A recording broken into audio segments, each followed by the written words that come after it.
الحمد للہ وحدہ والصلاة والسلام علی من لا نبی بعدہ اما بعد۔ معزز ناظرین،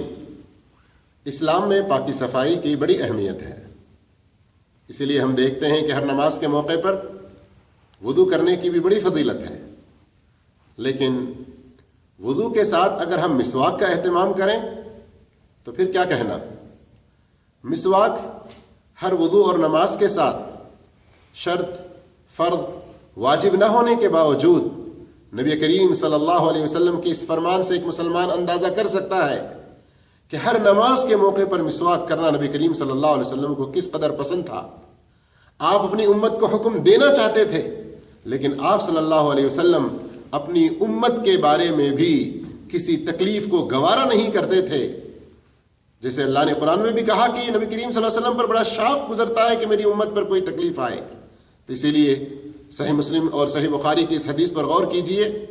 آپ صلی اللہ علیہ وسلم فرماتے ہیں کہ لولا ان اشق علی امتی لامرتهم بالسواک مع كل صلاۃ،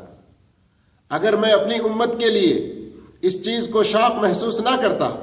تکلیف دہ محسوس نہ کرتا، تو میں ہر نماز کے موقع پر انہیں مسواک کا حکم دیتا۔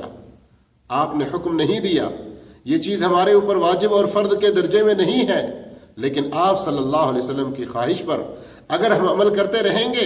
تو ہمارے اجر و ثواب میں جہاں اضافہ ہوگا، وہاں یہ چیز اپنے رب کی رضا کے حصول کا بہت بڑا ذریعہ بھی ہے۔ جیسے ابو داؤد کی روایت میں ہے، نبی کریم صلی اللہ علیہ وسلم نے فرمایا السواک مطہرۃ للفم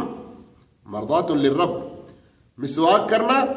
یہ ہمارے اپنے منہ کی اور دانتوں کی صفائی کا جہاں بہترین ذریعہ ہے، وہیں اپنے رب کو راضی کرنے، اس کی رضامندی اور خوشنودی کو پانے کا بھی بہت بڑا ذریعہ ہے۔ اس کا اہتمام کیجئے۔ اللہ مجھے آپ کو سب کو نیک توفیق عطا فرمائے۔